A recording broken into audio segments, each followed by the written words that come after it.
when Ambode tried to be his own man, he was booted out. Of course, maybe because of the presidential elections that we had, he had little or no time to pay attention to Babajide Sanwo-Olu. So Babajide Sanwo-Olu went away. He got his own second term. Of course, Fashola got his own second term because people believed Fashola was doing well. And of course, he was smart enough. The Godfather was smart enough to bow to the wishes of the people, as it were. A smart Godfather in that regard. Have you forgotten Anambra? Have you forgotten Anambra? A governor was kidnapped. Kidnapped. A sitting governor, Ngige, who later became Honorable Minister of Labour. He was kidnapped. That was outside of the fact that, and of course, the people who were in charge then, the family that was in charge, they took him to a shrine, almost naked. The governor, he took an oath. And of course, you know they don't do these things alone. They had the active connivance of an AIG. A governor was kidnapped by a godfather. It was arranged. You can imagine what godfatherism has done to us. Have you forgotten Kwara, the Saraki dynasty, until it was overthrown just this last election? Abubakar Olusola Saraki, the Senate leader in 1979 to 1983. The man, when he installed Adamu-Ata, and Adamu-Ata was trying to be smart, he just arranged with the opposition party, it used to be UPN then, and they put Cornelius Adebayo in office and ousted his own man, the candidate of his own party who wanted to be his own man, in order to show that he was the master of the game and he was the godfather. You remember Lawal,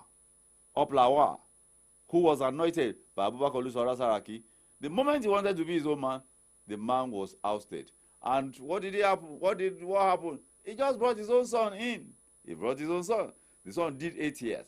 And the man who succeeded his son, it is on record that he was, throughout these 8 years of that governor, Dr. Abubakar Saraki was living inside the government house. And of course, there are still issues with the EFCC till tomorrow. Godfatherism in Nigeria. The godfather of Rivers, Nyesom Wike, of course, he has his own backers too, the Odilis and the 3 other pillars that hold Rivers politics. But very, very quiet people, not the abrasive and loud Wike that we have. They are there too, but silent operators. Yes, let us go to Borno State. Shettima, Senator Kashim Shettima, former governor, 2-time governor of Borno State. He is the godfather that made Professor Zulum the governor. But a very smart godfather. He got his senatorial ticket, won his election, and stayed away from Borno. Stayed away from Borno and earned himself respect. Have you forgotten Ebanu? And have you forgotten Oju Zokalu, the man he put in office? And the conflict that has ensued, and how governance has suffered in the hands of these politicians in an attempt to retain control. You do your turn, you do your term, 2 years, 2 terms or 4 years, yet you still want to retain control. We hear of governors who put others in office. We hear of percentages of revenue due to a state. All sorts of speculation go on in Lagos. Even there are speculations going on in Rivers now that there is a demand on the new governor, and that one is saying, how can I put resources of state? I mean, you are out of office. What does respect? What does courtesy? What does, any self-respecting individual? And then you are saying you cannot take the party structure away from us. And then Nyesom Wike said, an impeachment is not a coup. I want to state categorically that any impeachment move that is not in the interest of the people is a political coup d'etat. Any attempt to remove a governor that is simply not serving your own interest or the narrow interest of the godfathers, and you want to remove him from office on the basis of that, That guy has been in office for only, it will be 6 months at the, in November 29, and you say you want to remove him from office. What are the reasons? Because he's not servicing the interest, or he's not agreeing to terms. Of course, if I were Fubara too, or anybody, I will agree to terms. But of course, when I have the sword, I will rule according to my conscience. The man wants to rule according to his conscience. The resources that are close to River State, being an oil producing state, is enormous. And people now make demands. You have spent 8 years in office. You have been minister for 4 years. You've been chairman of a local government, the biggest local government in River State, and you have been chief of staff for 4 years. Since 1999, Nyesom Wike has held one political office or the other. So also Amechi. Amechi was speaker for 8 years. He was governor for 8 years. And he was minister for 8 years. 24 straight years. He has held political office. These people are acting like leeches. What are they giving in return to Nigeria? Some of them will be governors. And when they leave the gubernatorial seat, they proceed to the National Assembly, to the red chambers, and earn salaries and income as former governor, and continue to earn income as a sitting senator. What institutions are going to stop these people? The moment you get into another office, the institution, the office of the Accountant General, the office of establishment should simply stop their income at the state level, or write them to choose between one or the other. Whether you want to stick to your benefits as a retired governor, because that is what they are acting like. You serve for 8 years and you get paid for the rest of your life. Those who work for 35 years, those same governors don't pay them gratuities. They don't pay them their pensions. We have had a governor in this Oyo State that told pensioners that didn't they train their children? What about the 35 years they worked with and served with all their active years? That is irresponsible of our political leader. You don't pay the pensioners after putting 35 years, and then you start asking them whether they didn't train their children. What about the work they did? And they were assured that they will get gratuity and that they will get pensions. Is this an African? Why did they work? Why did they work? And you spend 8 years. Some even spend 4 years and earn life pension. It has to stop. This must stop. But the Nigerian people, very docile people, they say that we are the happiest people in the world. I find that very, very ridiculous. 137 million multidimensionally poor people, yet they say they are the happiest people in the world. What is the source of the happiness of the Nigerian people? Are Nigerians politically conscious people? Are we conscious? Have the Nigerians just decided to exist and not live? Even mere existence now is becoming difficult for Nigerians. I have seen people who ordinarily drove SUVs comfortably. They can't drive them anymore. I saw somebody this afternoon, a friend of mine, huge SUV. He can no longer even drive the SUV. I saw him come in a regular sedan, different from his SUV. This is the challenge of Nigeria now. Yet they say Nigerians are the happiest people in the world. How can a people so impoverished? How can a people so oppressed? How can a people so deprived of the natural abundance that God has given this country? Yet they say they are the happiest people on earth. I've cited the example of Oyo, Lagos, Anambra, Ngige, a governor was kidnapped by the godfathers. In River State, we see Nyesom Wike fully engaged, who ought to be fully engaged in the challenges of running the federal capital. A federal capital that is totally disorganized. A federal capital in which things were supposed to run smoothly, but everything has been turned upside down. Yet, he wants to be remotely controlling a governor that has been re-elected. You put a man in office, and so what? Are you still in the office? I do hope. And I saw the elders of Rivers come out. And I saw the governor to come out and apologize. I am not sure who the governor. He said he was apologizing to the people of Rivers. And when he was going to mention former Governor Wike's name, he called him His Excellency, Chief, and he mentioned all his titles. And I said, what kind of people who lacks character? If you are not up to it, why take the office? And when you impeach the man, who will take office? The deputy governor. And if the deputy governor too refuses to cooperate, are you going to impeach the deputy governor too? And then the speaker takes over. Or what is it? All of this has to stop. I'll be back shortly after this break.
Before we reach the promised land, let's save Nigeria, so Nigeria won't die.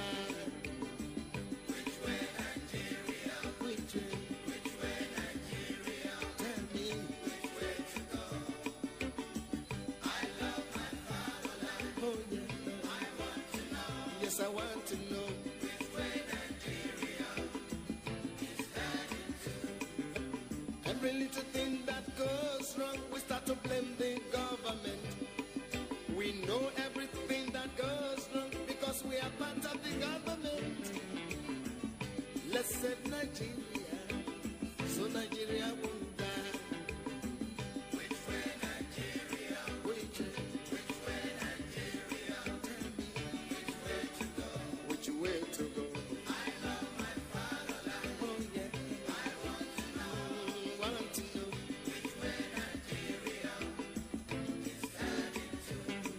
Inefficiency and indiscipline is ruining the country now.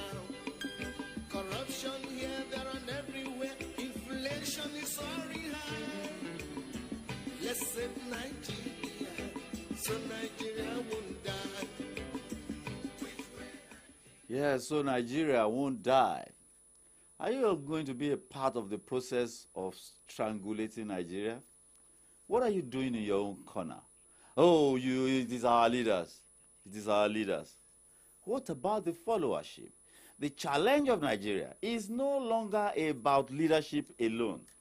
We should not deceive ourselves. The challenge of Nigeria is no longer about leadership alone. It is as much as about the followership too. And of course, Vic Riches, you do not know. You are elite. You are a part of the elite. You are a part of the media elite. You have your influence. You have people who watch you. You have people who listen to you. You have people who follow you. That makes you an elite. What are you doing in your own corner? What am I doing in my own corner to set the right examples? People are watching. Maybe 100 people, maybe 1,000 people, maybe 1,000,000 people. People are watching, especially the young ones. You are in it. You do a lot of entertainment. You unconsciously, you are influencing people. So, and it is what they get from you, what they take from you. So we should be conscious. When we say, hey, it is our leaders. No, it is not our leaders. It is all of us. What am I doing in my own corner? What am I doing in my corner? What are you doing in your corner? There was a day I was riding in public transport, And I was reading, and I saw the driver slow down. I saw that the traffic light was blinking red. And suddenly, about 10 seconds later, I saw the driver move up. And I asked, did the traffic light pass you? And the passenger in front, young man of maybe mid-20s, say, are we going to be waiting for the traffic light? I said, how on earth are you going to say that? He said, you are breaching traffic light. He said, yes, our leaders do worse than that. I said, our leaders do worse than that. Simple traffic rule, simple traffic light you are breaching. And I told the man, young man, I said, the parents invested in you, education. Are you going to allow the investment of your parents or your guardians to come to waste? Has it not come to waste? If this is what we get out of you after being educated, that our leaders break the law and therefore we must breach traffic lights, what are we going to get? Anarchy. Disorder. That one thing I fear about this country is disorderliness. And disorderliness will eventually lead into anarchy. Yes, thank you for staying with us. Solutions 93.9 FM is the station. And what we're talking about this afternoon is irreverent godfathers. Not just godfathers here. We're talking about godfathers that are irreverent. Shettima is a godfather. He made single-handedly, chose Professor Babagana Zulum, but not an irreverent godfather. He knew the dignifying way out.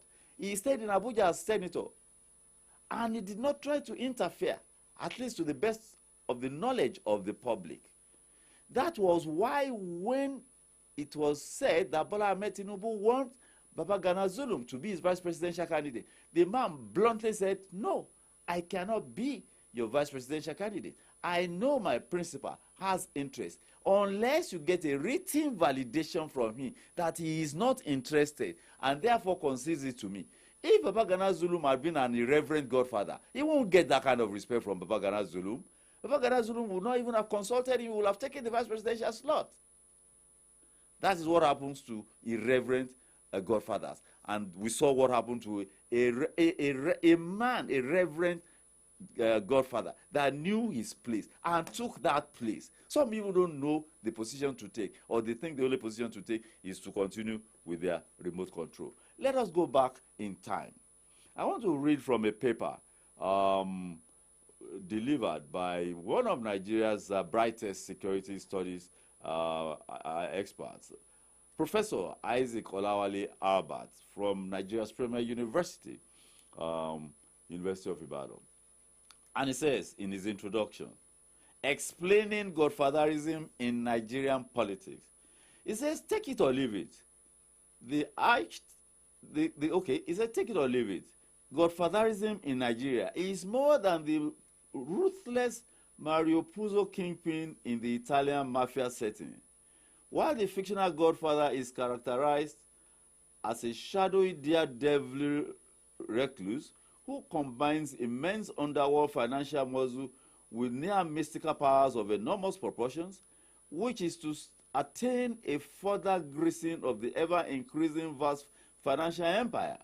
The Nigerian type has the added characterization of conceit, ego, lacosity, pettiness, envy, strife, crudity, and confusion. Can you beat that? The Nigerian godfather, pettiness, envy, strife, crudity. That is this pettiness, crudity, and envy. So, you will recall, if you are probably old enough to do so, in 1979, in this western Nigeria, Chief Obafemi Awolowo, the leader of UPN then, wanted Baba Alayande to be the governorship candidate of his party. That was what he wanted. But the Young Turks, led by both of them late now, the one that later became governor, Uncle Bola Ige, they told Baba, said, no, I want to be governor too, and therefore we must conduct primaries. Chief Obafemi Awolowo, a Democrat that he showed himself to be, bowed to the wishes of the people, and a party primary was conducted. And of course, against the wish of Chief Obafemi Awolowo, Chief Bola Ige defeated Baba Alayande in that party primaries. And Babafemi Awolowo, showing himself to be a Democrat, did not interfere with the processes because the Nigerian Godfather, even after agreeing to a primary being conducted, we saw primaries conducted here in 2020 for the 2023 elections. We saw how primaries were conducted last year, May, June. Money was changing hands. The Godfathers, they were sharing dollars. At one primary that was conducted here, one primary was conducted in the dead of the night. Even in 1979, the primaries of the MPN was conducted at Casino Cinema. When they were counting the ballot paper, they switched off the light and switched ballot the boxes to change the outcome of the election, because the man they did not want, they were afraid of, was going to win. Of course, it couldn't have been done, or it could only have been done by the Godfathers who controlled the levers of the party. Back to the Western Oyo State then, Oyo State in 1979. Chief Obafemi Awolowo, in spite of the fact that he could have insisted or said that there was not even going to be party primaries, he bowed to the wishes of the party members, and they conducted the primary. And the candidate he was supporting was defeated by the Young Turks led by Chief Bola Ige then. That was a man who had character. That was a man who had dignity. In spite of the fact of his weight, the enormous weight and influence of Chief Obafemi Awolowo, the party was practically his own. But he did not do that. That is a demonstration of character and leadership, but not now. Of course, now, the 2023 elections that we witnessed, the National Assembly said it must be by open ballot, by all party members. Of course, the president said, no, you cannot limit people's options. And then they went back. They said options. Options included consensus. And the consensus that we saw play out everywhere was no consensus. It was an imposition. No, but what kind of democracy are we practicing? But political historians tell us that democracy is not an event. Democracy is a destination. It is, and if there is a destination, there must be a journey.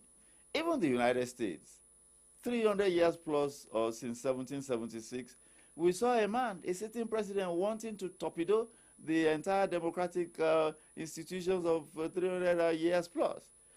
But we saw the institutions that have been built stop him in his tracks. We hear military brass in Nigeria pledge loyalty to the president. Are you pledging loyalty to the president or to the office of the president?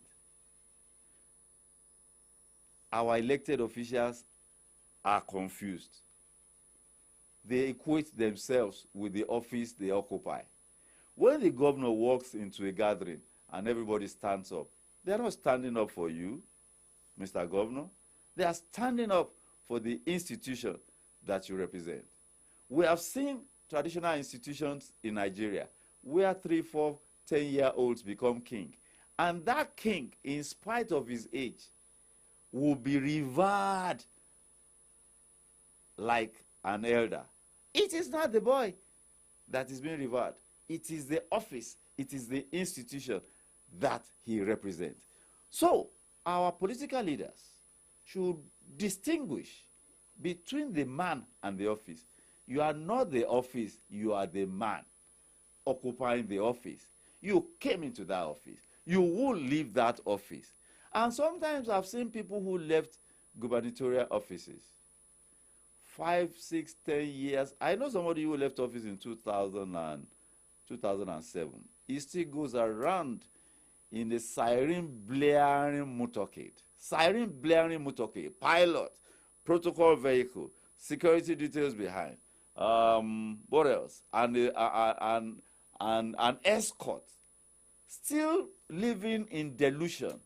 That is what psychiatrists call delusions of grandeur. You left office 11 years ago, and we must ask, what are you selling? What business are you running? Where did you get the resources to maintain that kind of appearance? Since 2007, I know a governor who left office. 3 years after he left office, he still had a full complement of DSS and police accompanying him everywhere. If he went to Lagos, they will be with him. He will book hotels for them. Where do they get resources? And these are people that had not clearly visible means of income before they came into these offices. It is time. People are saying we should be asking for good governance. I say no, it is not good governance that we want to. We should not be asking for good governance. We should be acting for transparency. Transparency will lead to accountability. If you award a contract and you say it's 100 million, of course, we'll ask for transparency in the processes. If there is transparency, there will be accountability. If there's accountability, it will lead to good governance. But erroneously, we are all asking for good governance, and they are promising us good governance. Of course, we are not going to get good governance. Anything that is done in secrecy. Governance is being run like a secret society in Nigeria. Do you know, we just hear the cost of the contracts awarded. They are supposed to put it in the public space. They are supposed to be put in the public space.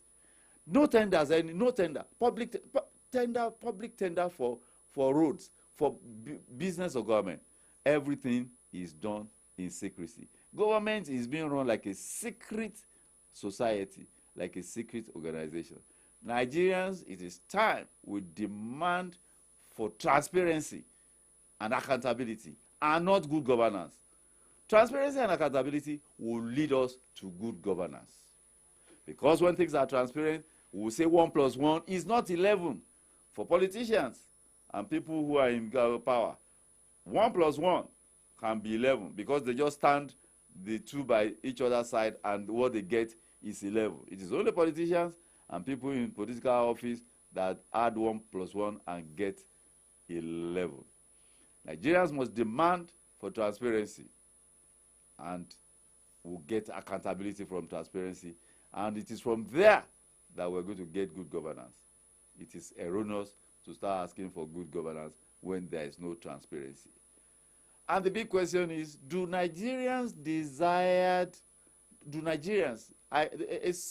elder statesman asked me this question when we were talking about accountability and good governance. He asked whether we desire good governance. And he said he is not sure whether we desire good governance. That what good governance entails is that we make demands on people we put in office. A senior advocate told me this last week. He said the president is our master. I said, president is our master? He said, yes, the governors too are our masters. I said, the people we elect, they say, they are our masters.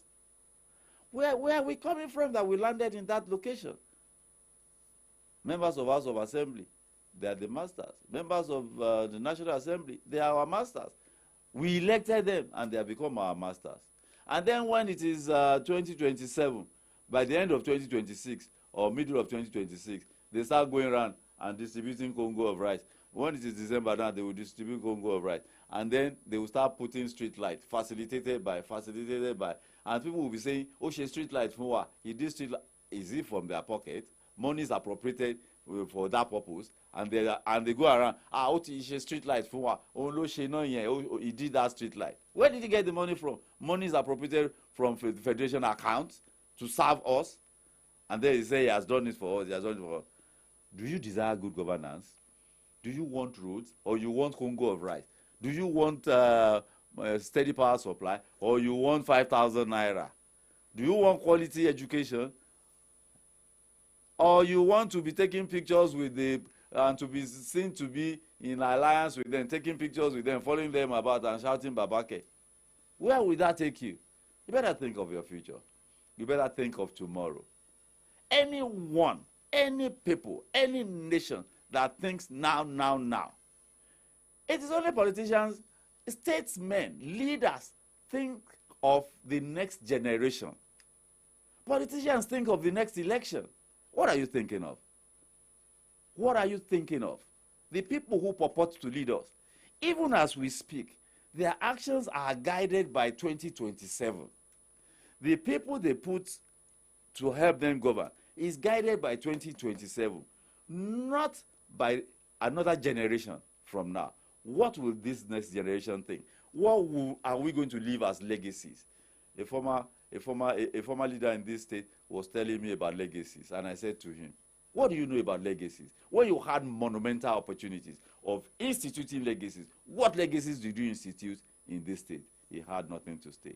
Legacies, our leaders should think of legacies. Legacies. What legacies are you going to be putting behind?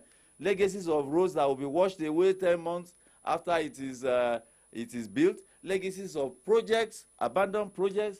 Legacies or projects that are not useful, that are not going to impact the life of the people. What legacies are you going to put behind? What legacies are you going to leave behind? Irreverent Godfathers, that has been the conversation today. On Political Update, it's always a pleasure to be with you. My name is Ayodeji Ajishokwe with Vic Riches producing me. God bless you. God bless our union, the Federal Republic of Nigeria. Bye for now.